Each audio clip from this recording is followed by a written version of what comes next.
Hello everyone, welcome to our channel Future Stars Academy, making a bright future. Here I have mentioned email ID and contact number. If you want online and offline tuition classes, you can contact us on the given number. My today video is dedicated to plus 2 class, their first chapter, accounting not for profit organization. There are some organizations which are set up for providing services to its members or society or the public. ਕੁਝ ਇਹੋ ਜਿਹੀਆਂ organisations ਹੁੰਦੀਆਂ ਨੇ ਜਿਹੜੀਆਂ ਬਣਾਈਆਂ ਜਾਂਦੀਆਂ ਨੇ ਕਿਹੜੇ ਪਰਪਸ ਲਈ, ਮੈਂਬਰਸ ਨੂੰ, ਸੁਸਾਇਟੀ ਨੂੰ ਜਾਂ ਪਬਲਿਕ ਨੂੰ ਸਰਵਿਸਿਜ਼ ਪ੍ਰੋਵਾਈਡ ਕਰਨ ਲਈ। ਇਹਨਾਂ ਆਰਗੇਨਾਈਜੇਸ਼ਨ ਦਾ ਮਕਸਦ ਪ੍ਰੋਫਿਟ ਕਮਾਉਣਾ ਨਹੀਂ ਹੁੰਦਾ। ਸੱਚ ਆਰਗੇਨਾਈਜੇਸ਼ਨਸ ਇਨਕਲੂਡ, ਇਹਦੇ 'ਚ ਕਿਹੜੀਆਂ ਆਰਗੇਨਾਈਜੇਸ਼ਨਸ ਹੁੰਦੀਆਂ ਨੇ ਜੋ ਸੁਸਾਇਟੀ ਦੇ ਵੈਲਫੇਅਰ ਲਈ ਕੰਮ ਕਰਦੀਆਂ ਨੇ। Charitable institutions, schools, hospitals, welfare societies, etc. The main objective of such organizations, ਇਹਨਾਂ ਦਾ ਮੇਨ objective ਕੀ ਹੈ, ਇਹ organization ਦਾ sole purpose ਕੀ ਆ, is to provide service or not to earn profit, ਕਿ service provide ਕਰਨੀ ਆ, profit ਕਮਾਉਣਾ ਇਹਨਾਂ ਦਾ ਕੋਈ motive ਨਹੀਂ ਆ। as in the case of business organization, ਜਿਵੇਂ ਕਿ ਬਿਜ਼ਨਸ ਆਰਗੇਨਾਈਜੇਸ਼ਨਸ ਦਾ ਇਹੀ ਮਕਸਦ ਹੁੰਦਾ ਕਿ ਉਹਨਾਂ ਨੇ ਪ੍ਰੋਫਿਟ ਕਮਾਉਣਾ ਆ। ਵੀਅਰ ਐਂਡ ਟੇਅਰ ਕਿਸੇ ਵੀ ਤਰੀਕੇ ਨਾਲ ਉਹਨਾਂ ਨੇ ਪ੍ਰੋਫਿਟ ਕਮਾਉਣਾ ਆ। ਪ੍ਰੋਫਿਟ ਕਮਾਉਣ ਲਈ ਉਹ ਹਰ ਹੱਦ ਤੱਕ ਜਾਂਦੇ ਆ। ਸੋਸ਼ਲ ਸਰਵਿਸ ਵੀ ਉਹ ਤਦ ਹੀ ਦਿੰਦੇ ਆ ਜੇਕਰ ਉਹਨਾਂ ਨੂੰ ਉੱਥੋਂ ਕੋਈ ਪ੍ਰੋਫਿਟ ਨਜ਼ਰ ਆ ਰਿਹਾ। ਬਿਜ਼ਨਸ ਆਰਗੇਨਾਈਜੇਸ਼ਨਸ ਦਾ ਇਹ ਕੰਮ ਹੁੰਦਾ। These non-profit organizations are also legally required to maintain account books. ਇਹ ਜਿਹੜੀਆਂ non-profit organizations ਆ, ਇਹਨਾਂ ਨੇ ਡੀਲ ਤਾਂ ਕੈਸ਼ ਨਾਲ ਹੀ ਕਰਨਾ ਨਾ, ਸਾਰੀਆਂ ਟ੍ਰਾਂਜੈਕਸ਼ਨਸ ਕੈਸ਼ ਨਾਲ ਹੀ ਕਰਨੀਆਂ ਨਾ। ਇਸ ਕਰਕੇ ਇਹਨਾਂ ਦੀ ਇਹ ਲੀਗਲੀ ਰਿਕੁਆਇਰਮੈਂਟ ਆ ਕਿ ਆਪਣੇ ਅਕਾਊਂਟ ਬੁੱਕਸ ਨੂੰ ਮੇਨਟੇਨ ਕਰਕੇ ਰੱਖਣ। ਜੇਕਰ ਇਹ ਆਪਣੇ ਅਕਾਊਂਟ ਬੁੱਕਸ ਨੂੰ ਮੇਨਟੇਨ ਕਰਕੇ ਰੱਖਣਗੇ ਫਿਰ ਹੀ ਤਾਂ ਇਹਨਾਂ ਕੋਲ ਉਹ ਵੀ ਐਜ਼ ਅ ਸਬੂਤ ਕਦੀ ਕੰਮ ਆਊਗਾ ਜਦੋਂ ਵੀ ਕੋਈ ਇਹਨਾਂ ਨੂੰ ਸਿਊ ਕਰੇਗਾ। ਠੀਕ ਹੈ, ਸੋ here are the features of NPOs. These organizations are formed for providing services to people. ਇਹ organizations ਲੋਕਾਂ ਨੂੰ, people ਨੂੰ services provide ਕਰਨ ਲਈ ਬਣਾਈਆਂ ਗਈਆਂ ਨੇ, not for profit motive, profit ਵਾਸਤੇ ਨਹੀਂ। Subscriber of these organizations are called their members. ਇਹ organizations ਦੇ ਜਿਹੜੇ subscribers ਨਹੀਂ ਆ, ਜੋ followers ਨੇ, ਉਹਨਾਂ ਨੂੰ ਕੀ ਕਿਹਾ ਜਾਂਦਾ, ਇਹਨਾਂ ਦੇ members. Their affairs are usually managed by the managing committee. ਇਹਨਾਂ ਦੇ ਸਾਰੇ affairs, ਇਹਨਾਂ ਦੇ ਸਾਰੇ ਕੰਮ ਕੌਣ ਮੈਨੇਜ ਕਰਦਾ ਹੈ? Managing committee, elected by its members, ਜੋ ਕਿ ਕਿੰਨੇ elect ਕੀਤੀ ਆ? ਮੈਂਬਰਸ ਨੇ elect ਕੀਤੀ ਆ। The main sources of income of such organizations, ਇਹ organizations the main source of income ਕੀ ਆ?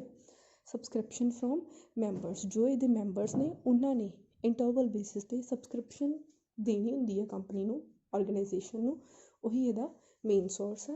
ਡੋਨੇਸ਼ਨ, ਜਨਰਲ ਪਬਲਿਕ ਡੋਨੇਸ਼ਨ ਦਿੰਦੀ ਹੈ, ਕਿਸੇ ਜਨਰਲ ਪਰਪਸ ਲਈ ਵੀ ਹੋ ਸਕਦੀ ਡੋਨੇਸ਼ਨ, ਕਿਸੇ ਸਪੈਸ਼ਲ ਪਰਪਸ ਲਈ ਵੀ ਹੋ ਸਕਦੀ ਹੈ, ਗਵਰਨਮੈਂਟ ਗ੍ਰਾਂਟ ਮਿਲਦੀ ਹੈ ਜਾਂ ਇਨਵੈਸਟਮੈਂਟਸ ਤੋਂ ਇਨਕਮ ਹੁੰਦੀ ਜਿਹੜੀ ਉਹ। The fund raised by these organizations is called capital fund. ਇਹ ਆਰਗੇਨਾਈਜੇਸ਼ਨ ਜੋ ਫੰਡ ਰੇਜ਼ ਕਰਦੀਆਂ ਨੇ ਉਹਨਾਂ ਨੂੰ ਕੀ ਕਹਿੰਦੇ ਨੇ? Capital fund. ਅਤੇ ਕੈਪੀਟਲ ਫੰਡ ਕਿੱਥੇ ਸ਼ੋ ਕੀਤਾ ਜਾਂਦਾ? ਬੈਲੈਂਸ ਸ਼ੀਟ ਦੀ ਲਾਇਬਿਲਿਟੀ ਸਾਈਡ 'ਤੇ। ਜਿਵੇਂ ਕਿ ਬਿਜ਼ਨਸ ਆਰਗੇਨਾਈਜੇਸ਼ਨਸ ਕੈਪੀਟਲ ਸ਼ੋ ਕਰਦੀਆਂ ਆ ਬੈਲੈਂਸ ਸ਼ੀਟ ਦੀ ਲਾਇਬਿਲਿਟੀ ਸਾਈਡ 'ਤੇ। Same non-trading organizations or we can say non-profit organizations ਆਪਣੇ capital fund show ਕਰਦੀਆਂ ਨੇ balance sheet ਦੀ liability side 'ਤੇ।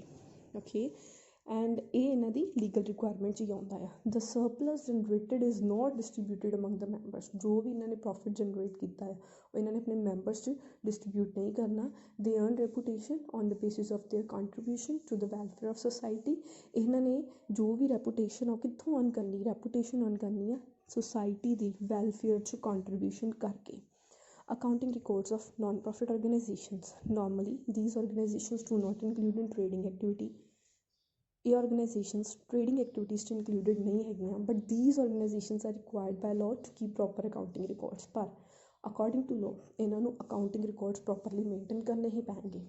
These are required to prepare financial statements. ਇਹਨਾਂ ਨੂੰ ਵੀ financial statements ਬਣਾਉਣੀਆਂ ਹੀ ਪੈਣਗੀਆਂ। ਕਦੋਂ? at the end of each accounting period, Har accounting period ਦੇ end 'ਤੇ।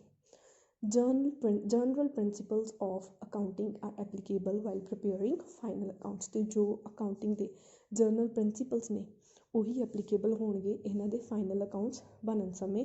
ਜਿਵੇਂ ਕਿ ਬਿਜ਼ਨਸ ਆਰਗੇਨਾਈਜੇਸ਼ਨਸ 'ਚ ਹੁੰਦੇ ਆ gap, GAAP, generally accepted accounting principal, ਜੋ ਕਿ ਹਰ organisation, whether the organization is a profit organization, whether the organization is a non-profit organization, trading or non-trading concern, ਹਰ ਤਰ੍ਹਾਂ ਦੀ ਆਰਗੇਨਾਈਜੇਸ਼ਨ ਨੇ ਇਹਨਾਂ ਨੂੰ ਫੋਲੋ ਕਰਨਾ ਹੁੰਦਾ ਆ ਆਪਣੇ ਅਕਾਊਂਟ ਰਿਕਾਰਡਸ ਮੇਨਟੇਨ ਕਰਨ ਵਾਸਤੇ, ਆਪਣੀਆਂ ਫਾਈਨੈਂਸ਼ੀਅਲ ਸਟੇਟਮੈਂਟਸ ਬਣਾਉਣ ਵਾਸਤੇ। ਐਂਡ ਜੋ ਫਾਈਨਲ ਅਕਾਊਂਟਸ ਆ NPO ਦੇ ਉਹ ਕਿਹੜੇ ਕਿਹੜੇ ਨੇ? Receipts and payment account, income and expenditure account and the balance sheet. ਜੋ ਕਿ ਈਅਰ ਦੇ ਐਂਡ 'ਤੇ ਬਣਾਏ ਜਾਂਦੇ ਨੇ। ਇਹ 3 ਇਹਨਾਂ ਦੇ ਅਕਾਊਂਟ ਆ ਮੇਨ।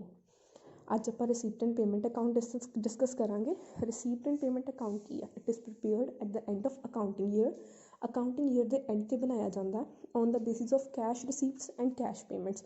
ਜੋ ਵੀ ਕੈਸ਼ ਰਿਸੀਵ ਹੋਇਆ ਜਾਂ ਜੋ ਵੀ ਕੈਸ਼ ਪੇ ਕੀਤਾ ਉਹਦੇ ਬੇਸਿਸ 'ਤੇ ਓਨਲੀ ਕੈਸ਼ ਰਿਸੀਪਟਸ ਔਰ ਕੈਸ਼ ਪੇਮੈਂਟਸ ਔਰ we can say bank receipts and bank payments. ਜੋ ਕੈਸ਼ ਰਿਸੀਵ ਕੀਤਾ, ਕੈਸ਼ ਪੇ ਕੀਤਾ, ਸਿਰਫ ਉਹੀ। ਨੋਨ ਕੈਸ਼ ਆਈਟਮਸ ਇਹਦੇ 'ਚ ਨਹੀਂ ਆਉਣਗੀਆਂ। ਨੋਨ ਕੈਸ਼ ਆਈਟਮ ਦੀ ਐਗਜ਼ਾਮਪਲ ਇੱਕ ਡੈਪਰੀਸੀਏਸ਼ਨ। ਕੋਈ ਵੀ ਐਸਟ ਆ ਉਹ ਡੈਪਰੀਸ਼ੀਏਟ ਹੋ ਰਹੀ, ਉਹਦੀ ਵੈਲਿਊ ਡਿਕਰੀਜ਼ ਹੋ ਰਹੀ ਹੈ ਡਿਊਰਿੰਗ ਪੀਰੀਅਡ ਆਫ ਟਾਈਮ ਦੇ ਦੌਰਾਨ, ਉਹਦੀ ਵੈਲਿਊ ਡਿਕਰੀਜ਼ ਹੋ ਰਹੀ ਆ, ਉਹਨੂੰ ਆਪਾਂ ਇਹਦੇ ਵਿੱਚ ਮੈਂਸ਼ਨ ਨਹੀਂ ਕਰਾਂਗੇ because that is a non cash item. We will only mention cash receipts ਔਰ cash payments, that we can say cash items. It is the summary of cash and bank pricing transactions. It represents all cash receipts and cash payments during the year. ਸਾਲ ਦੇ ਦੌਰਾਨ ਜੋ ਵੀ cash receive ਕੀਤਾ, ਜੋ ਵੀ ਪੇ ਕੀਤਾ, ਭਾਵੇਂ ਉਹ ਪਿਛਲੇ ਸਾਲ ਨਾਲ ਰਿਲੇਟਡ ਆ, ਭਾਵੇਂ ਉਹ ਕਰੰਟ ਈਅਰ ਨਾਲ ਰਿਲੇਟਡ ਆ, ਭਾਵੇਂ ਉਹ ਸਕਸੀਡਿੰਗ ਈਅਰ ਨਾਲ ਰਿਲੇਟਡ ਆ, ਆਪਾਂ ਉਹ ਇਹਦੇ ਵਿੱਚ ਨੋਟ ਕਰ ਦੇਣਾ ਹੈ।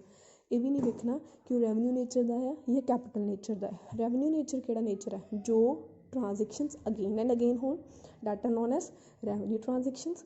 ਜੋ ਇੱਕ ਵਾਰ ਹੋਣ ਸਾਲ ਦੇ ਦੌਰਾਨ, that R known as capital transactions. And here I have mentioned the format of receipts and payment account. Debit side 'ਤੇ ਰਿਸੀਪਟਸ ਹੁੰਦੀਆਂ ਨੇ, ਕ੍ਰੈਡਿਟ ਸਾਈਡ 'ਤੇ ਪੇਮੈਂਟਸ ਹੁੰਦੀਆਂ ਨੇ। ਰਿਸੀਪਟਸ ਦੇ ਵਿੱਚ all revenue receipts and capital receipts ਲਿਖੇ ਜਾਂਦੇ ਨੇ, ਐਂਡ ਪੇਮੈਂਟ ਦੇ ਵਿੱਚ all revenue payments and capital payments ਲਿਖੇ ਜਾਂਦੇ ਨੇ। ਐਂਡ ਜੋ ਵੀ ਇਹਦਾ ਥੱਲੇ ਬੈਲੈਂਸ ਬਚਦਾ ਆ, ਜੇਕਰ ਸਾਡਾ ਬੈਲੈਂਸ ਕ੍ਰੈਡਿਟ ਸਾਈਡ 'ਤੇ ਆ ਰਿਹਾ ਉਹ ਸਾਡਾ cash in hand and cash at bank ਆ। ਜੇਕਰ ਸਾਡਾ ਬੈਲੈਂਸ ਡੈਬਿਟ ਸਾਈਡ 'ਤੇ ਆ ਰਿਹਾ ਆ then it is a bank overdraft, then that we have a liability towards the bank. ਆਪਾਂ ਬੈਂਕ ਨੂੰ ਹਜੇ ਪੈਸੇ ਪੇ ਕਰਨੇ ਆ, ਸਾਡਾ ਬੈਂਕ ਜਿਹੜਾ ਅਕਾਊਂਟ ਆ ਉਹ ਮਾਈਨਸ 'ਚ ਚਲਾ ਗਿਆ।